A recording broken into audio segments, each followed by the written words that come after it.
بشتي اتفاقي سيبر دكتورة فرح وهندك لو عبالنا بحثي وانكر اتفاقي لوزان لما دي سنة هر درس مادي 62 63 64 راستا دبيجين مثلا عندك لا مع فتاني جاني كورس ميثاق الملي اللي هي الخارطة التي وضعها أتاتورك حين زاد ومجموعته لخوض حروب الاستقلال وفق منظورهم آنذاك.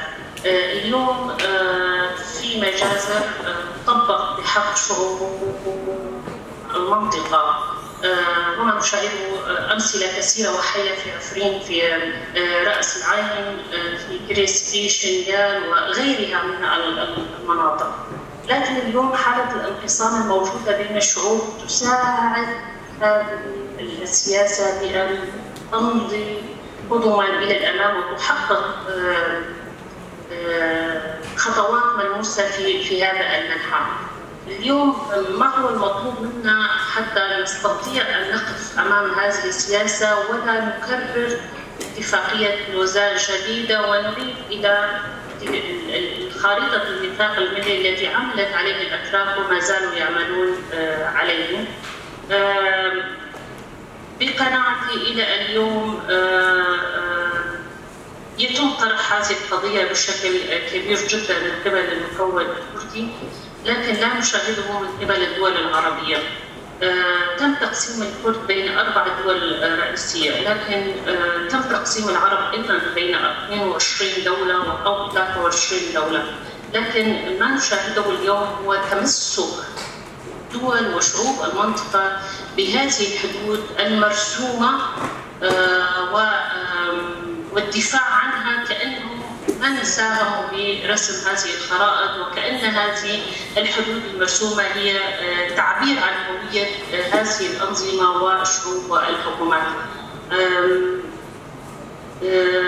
المنطقة مقبلة على تطورات جديدة، على مستجدات جديدة، على سيناريوهات جديدة. كان لابد بدل من التمسك بهذه الهويات أو بهذه الحدود التي لا تعبر عن هوية الشعوب بالدرجة الأولى بالبحث في كيفية تجاوز هذه الحدود بالتكامل بدل من تجسيد والتمسك بهذه الحدود ومحاربة أي مشاريع من شأنها أن تساهم بالحد من تداعيات هذه الاتفاقية أو على الأقل تجاوزها أو تكون بصيص أمل بأن تكون هذا المشروع هو نقطة انطلاقة وتعميمها في باقي الجغرافيات. هذا دليل يؤكد لنا مرة أخرى بأن الشعوب ما زالت مطيبة وهناك فئة قليلة حاكمة مستفيدة من استمرارية هذه الاتفاقيات، وبذلك إذا لم يكن هناك رغبة جادة من قبل الشعوب وقراءة نقدية للتاريخ لا نستطيع أن نتجاوزها، وسنكون أمام نتائج كارثية لقرن قادما أيضا. طبعا لا أريد أن أطيل في الحديث حتى أتقيد بالوقت. أعتقد دور المرأة هو دور رئيسي وأساسي، والدورة أو في هناك تجربة لابد أن نسلط الضوء عليها بدرجة كبيرة جدا، وهي كيفية الحفاظ على الهوية. أعتقد التجربة اليهودية كانت تجربة هي جديرة بالدراسة، كيف أن اليهود بالرغم من عدد المجازر عبر التاريخ الذي تعرضوا إليها، لكن كانت النساء دائما هي الأساس في الحفاظ على الهوية والثقافة وإيصالها إلى اليوم. لذلك كان التوجه لديهم من كانت أمه يهودية فهو يهودي. الثقافة والهوية طبعا أقصد بهم. نحن اليوم المرأة لابد أن تلعب بهذا الدور وتحافظ على هويتها في ظل الأزمات الهوية التي تعاني منها الأنظمة والإبادات التي تمارسها بحق الشعوب. نحن معك دكتورة فرح.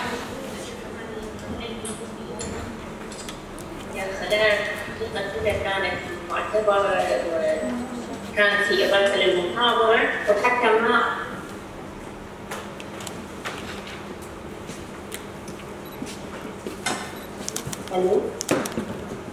تفضلي دكتورة تفضلي. حتى ما أخذت إنه قد فقط هي تشير إلى يعني ما حركته ليلة. واتصور ايضا مستر رنا قالت نمنع ظهور لوزان جديده، هي لوزان ستختفي بعد ايام وتصبح جزءا من تاريخ المضى، يعني رسميا ستنتهي، لكن يمكن يعني سؤال جديد ما طرحته ستي، لانه يعني ما معناه من العمل؟ انا اعتقد انه اول شيء بالنسبه للكرد وحده الصف الكردي. يعني الكرد الان في اجزاء الاربع مستهدفين، رغم انه في باشور في اياره، في رجابه في اياره، لكن كلهم مستهدفين. هذا وحده الصف الكردي عفوا بعيدا عن المحاكاه الحزبيه والفئويه والكذا، يعني كل الاحترام لكل الاحزاب وكل التيارات، ولكن تبقى المصلحه الكرديه فوق القضيه. تفضل انه الان رساله التناقضات الدوليه. اعتقد هذا ممكن حتى في الخاتمه يعني يدخلوا من التوصيات. الان العالم مقسم الى جبهات متناقضه متنافسه متوازيه. كانما العالم اصبح الان يعيش حرب بارده جديده. كثير من يعني خلينا الان نشير الى انه فعلا احنا على اعتاب حرب جديده. هناك ايضا فواعل طبعا التناقضات المستقبليه، يعني وحده من المكاسب التي حققها اتاتورك انذاك لعب على التناقضات الدوليه. كان في عالم مقسم، المجتمع الدولي والى الفاعلين السياسيين الكبار الذين يحددون اتجاهات النظام الدولي. اعتقد هذه كلها هي قد مصلحه الكرد ككل، لكن ايضا هي الان في مصلحه الكرد والعالم. بعد ما عام الميزان غير العالم اللي كان ايام الميزان، الان الوضع تماما مختلف ساويا تغير.